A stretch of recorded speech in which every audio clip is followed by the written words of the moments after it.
Hey guys, मैं हूं आपके साथ सचिन मेवाड़ और आज हम पढ़ने वाले हैं हिस्ट्री ऑफ यूएसए, यानी कि अमेरिका के इतिहास के बारे में पढ़ेंगे। पिछले वीडियो में हमने जाना था कि किस प्रकार अमेरिका का जो आधार है वो तय किया जाता है, और उससे पहले हमने वीडियो में पढ़ा था कि अमेरिका की हिस्ट्री का क्या महत्व है। तो आज यूएसए की हिस्ट्री में उसके जनसंख्या, वहाँ की प्राकृतिक स्रोत, वहाँ के धर्म और वहाँ की संस्कृति के लिए चर्चा करेंगे कि कौन कौन सी चीज़ें अमेरिका के इतिहास में अपना महत्व रखती हैं। देखिए, कल जो पढ़ा था उससे ही आगे हम पढ़ रहे हैं आज, और आज हम जो सबसे पहले लेने वाले हैं वो है अमेरिकी जनसंख्या। क्या लेना है हमको पढ़ना है अमेरिका की जनसंख्या। ठीक है, क्या पढ़ना है? अमेरिका की जनसंख्या। ठीक है, इसको अमेरिकी जनसंख्या कर लीजिए। अब देखिए, अमेरिकी जनसंख्या के बारे में अगर हम बात करें तो आपको मालूम होना चाहिए यहाँ की जो जनसंख्या है, उसमें कई राष्ट्रों का मिलके क्या है योगदान है। इस धरती पर जितने भी राष्ट्र हैं वहां से लोग जाकर यहां पर बसे हैं।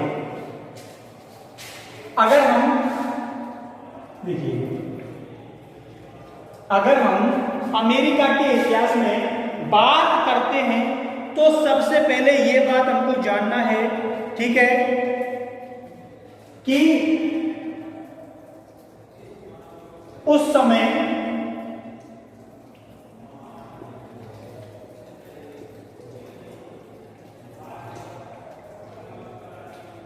1981 के अनुसार, देखिए 1981 की अमेरिकी की जनसंख्या है वो क्या है, 31 करोड़ से भी ज्यादा है। 31 करोड़ से भी क्या है, ज्यादा है। ठीक है, जो कि यहां पर 18वीं ईस्वी की अगर हम बात करें तो उस जनसंख्या से कितने गुना ज्यादा है, तो 10 गुना ज्यादा है। ठीक है, 10 गुना ज्यादा जनसंख्या है अमेरिका की। अब इस जो जनसंख्या है इसको 10 गुना करने में किन किन का योगदान रहा, तो जानिए। देखिए, अमेरिका की जो जनसंख्या है इसमें यहां के जो आदिवासी लोग हैं वो, उसके बाद इंडियंस जो 15% से भी अधिक हैं। ठीक है, अगर हम इसमें और बात करें तो जर्मन के लोग भी काफी मात्रा में अमेरिका की जनसंख्या में अपना योगदान देते हैं। उसके बाद अगर और बात करें तो ब्रिटेन के लोग जो उपनिवेश के दौरान यहां पर जाकर बस गए थे और वो नागरिकता के रूप में वहां पे फिर रहने लगे। इसके बाद जो इटली के हैं,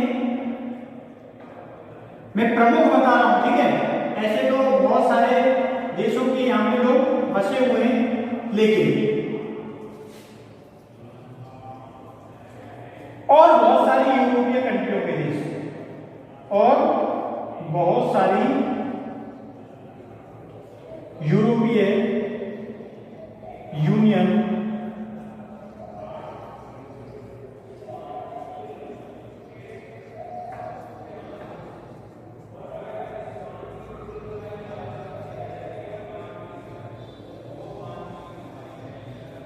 और इसके अलावा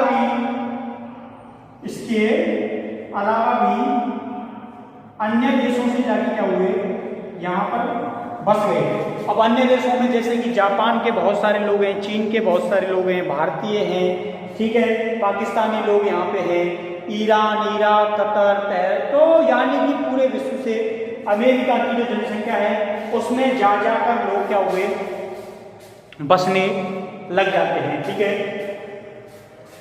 क्योंकि यहाँ का जो विकास है, यहाँ का जो विकास है और यहाँ का जो जीवन स्तर है, क्या यहाँ का जो विकास है और यहाँ का जो जीवन स्तर है वो क्या है, काफी ऊंचा है, काफी हाई है अन्य देशों की तुलना में। इसलिए यहाँ पर लोग क्या होते हैं, आकर्षित होते हैं और यहाँ की जो जनसंख्या है वो पहले से कितने गुना ज्यादा हो गई है, 10 गुना ज्यादा हो गई है। ये तुमको याद रखना है, ठीक है। अब इसको मिटा देते हैं और आगे देखते हैं। तो अमेरिका की जनसंख्या में जो 1981 में क्या थी, 31 करोड़ से ज्यादा थी, वो 1800 ईस्वी से कितनी ज्यादा गुना है, 10 गुना ज्यादा है। तो यहाँ पर किन किन देशों से आके देश बसे, इटली से, और यहाँ की जो लोकल लेबर जाती है ये तो यहाँ स्थायी रूप से थी। इसके अलावा इंडियंस हैं, जर्मन हैं, ब्रिटेन के लोग हैं और जितने भी आसपास की यूरोपियन कंट्री हैं वहाँ के लोगों की भी बड़ी मात्रा में है, ठीक है। तो ये बात आपको याद रखनी है।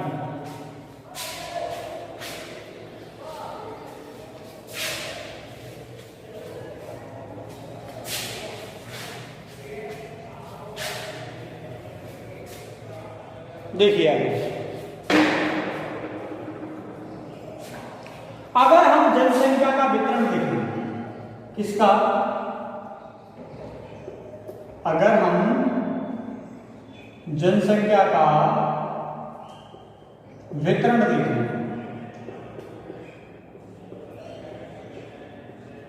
अगर हम जनसंख्या का वितरण देखें तो जनसंख्या के वितरण को देखिए,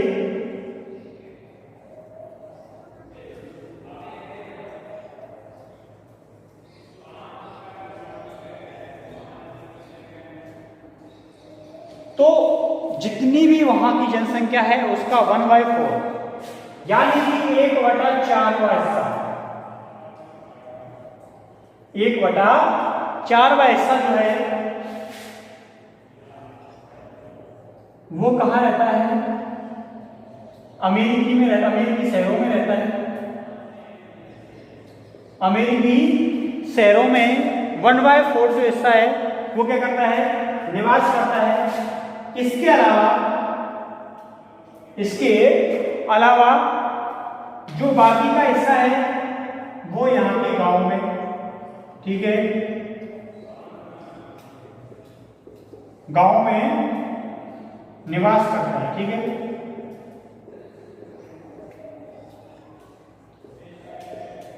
निवास करता है। इसके अलावा पहाड़ी क्षेत्रों में, जो यहाँ के पहाड़ी क्षेत्र हैं तो उनमें भी जनसंख्या क्या करती है, निवास करती है। और कुछ जनसंख्या जो है वो तटीय भागों में निवास करती है।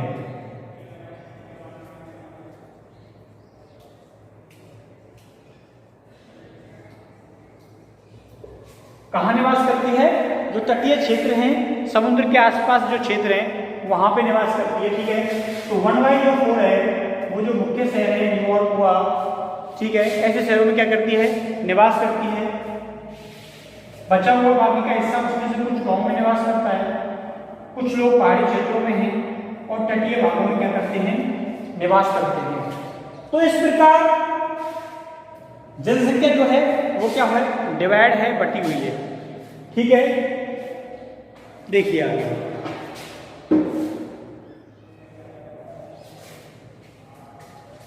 अगर हम पूरे द्वीप की बात करें, अगर हम पूरे द्वीप यानी कि पूरे उत्तरी अमेरिका की बात करें तो उत्तरी अमेरिका का भी 1/4% कहाँ रहता है, अमेरिका में रहता है। ये भी याद रखना है, उत्तरी अमेरिका का 1/4 हिस्सा कहाँ रहता है, अमेरिका में रहता है, ठीक है, याद रखना है। अब आगे देखिए,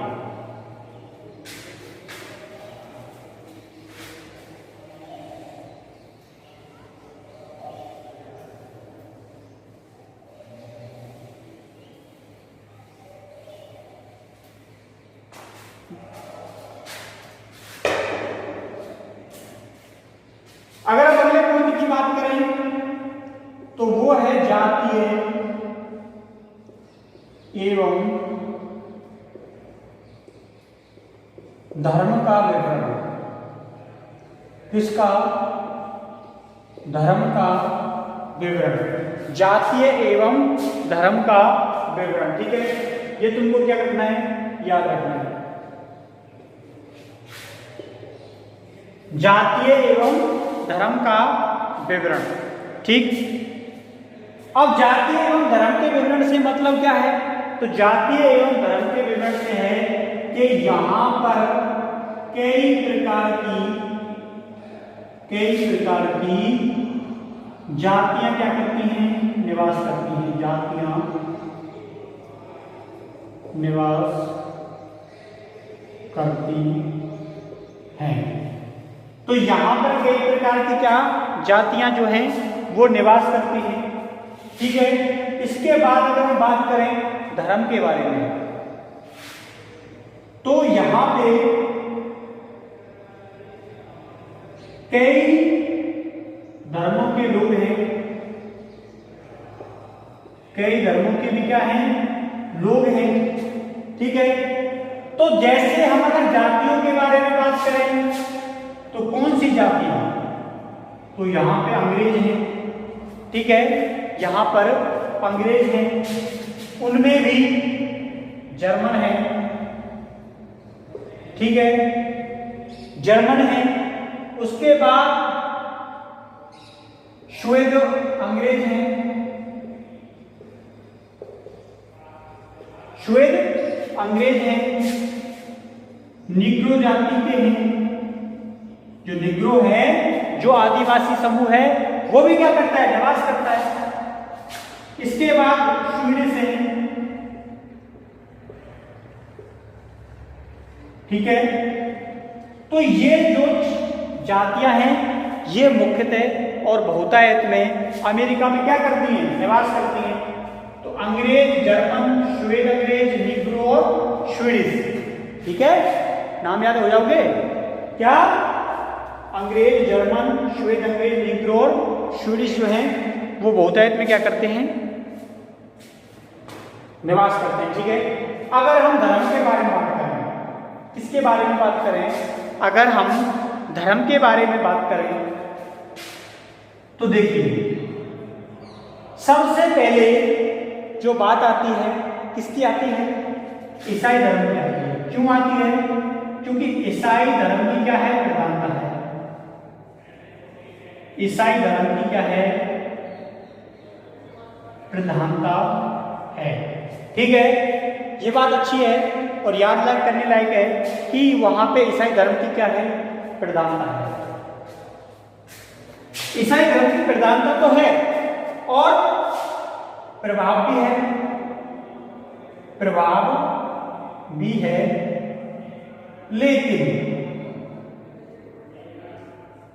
लेकिन सब कुछ नहीं है कि ईसाई धर्म बहुतायत में है, उसका प्रभाव भी है, लेकिन ये बात नहीं है कि केवल ईसाई ही धर्म सब कुछ हो, नहीं। लेकिन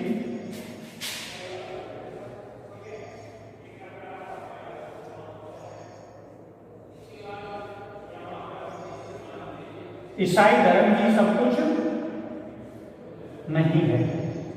ठीक है, तो ईसाई धर्म की क्या है? प्रधानता है, प्रभाव भी है, लेकिन सब कुछ नहीं है। तो और कौन कौन से धर्म है वहां पे अगर हम बात करें तो देखिए, इसके अलावा इसी में अगर हम बात करें तो प्राचीन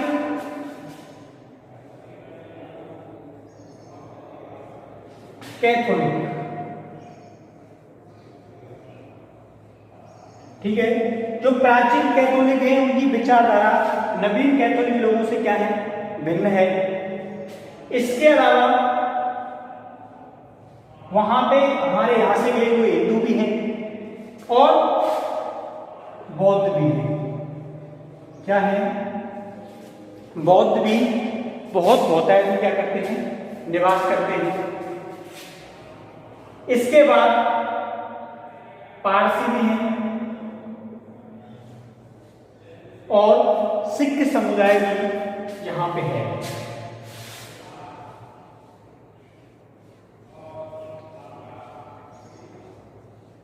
सिख समुदाय भी निवास करता है। ठीक है, क्या करता है? निवास करता है। तो कई धर्म के लोग हैं, ईसाई धर्म की प्रधानता है, प्रभाव भी है, लेकिन ईसाई धर्म में सब कुछ नहीं है। प्राचीन, कैथोलिक, हिंदू, बौद्ध, पारसी, सिख समुदाय भी क्या करता है? निवास करता है। ये भी आपको क्या रखना है? याद रखना है। ठीक है, समझ आया? जाति एवं धर्म का विवरण है। कई प्रकार की जातियां हैं, अंग्रेज हैं, जर्मन है, श्वेतग्रीव है, निग्रो है, स्वीडिश है। ठीक है, कई धर्म के लोग यहाँ पर निवास करते हैं। ईसाई धर्म की प्रधानता है, प्रभाव भी है, लेकिन ईसाई धर्म ही सब कुछ नहीं है। प्राचीन, कैथोलिक, हिंदू, बौद्ध, पारसी, सिख समुदाय में क्या करता है? निवास करता है। बराबर। चलिए इसको मिटाते हैं और आगे देखते हैं आगे क्या होता है।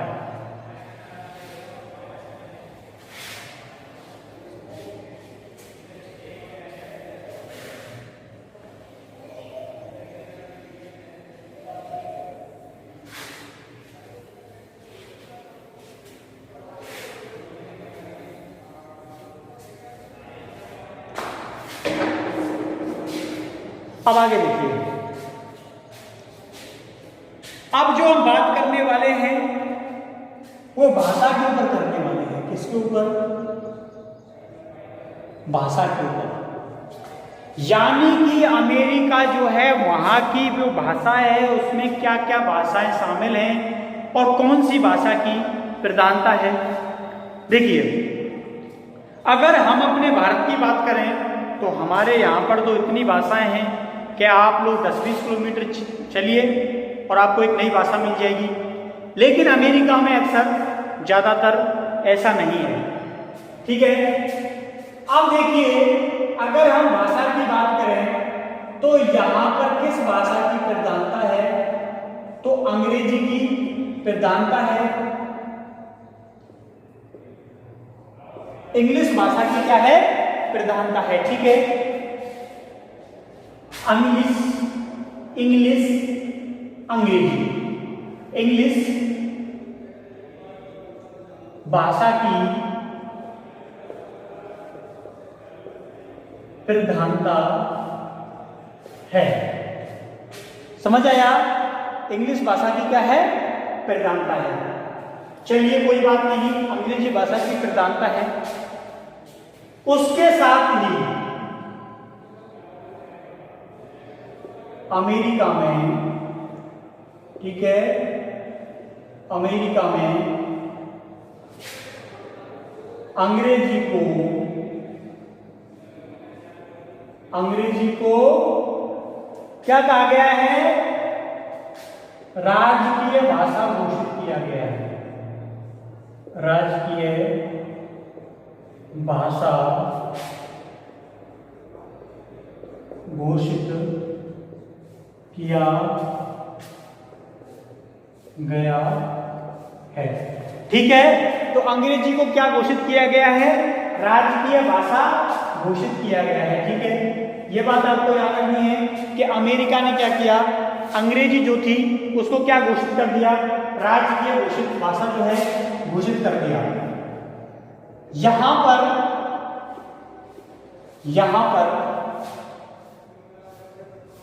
भाषा संबंधित, यहां पर भाषा संबंधित विवादों, यहां पर भाषा संबंधित विवादों पर विजय प्राप्त कर ली गई है। विजय प्राप्त कर ली गई है। जब अंग्रेजी को संपूर्ण राष्ट्र की राजकीय भाषा घोषित कर दिया गया तो फिर कोई विवाद ही नहीं रह जाता उस भाषा से संबंधित। ठीक है,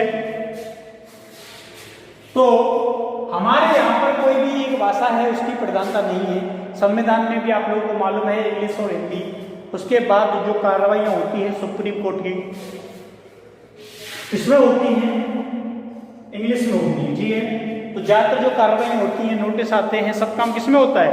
अंग्रेजी में होता है।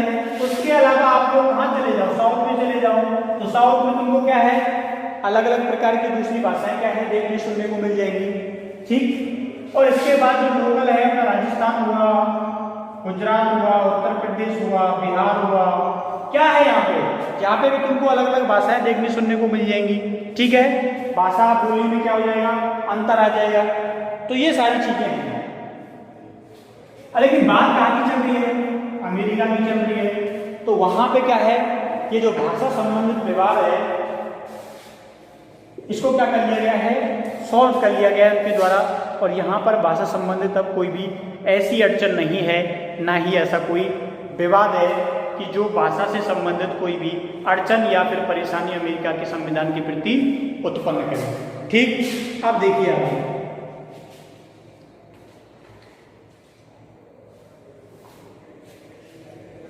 तो जो नेक्स्ट है वो हम अब नेक्स्ट वीडियो में पढ़ेंगे, आगे पढ़ेंगे अगली वीडियो में, और जानेंगे समझेंगे कि किस प्रकार आगे सब कुछ होता है हिस्ट्री ऑफ यूएसए में। तो सब कुछ फिर आगे मिलते हैं, कल मिलते हैं। तब तक के लिए थैंक यू, नमस्कार, बाय बाय।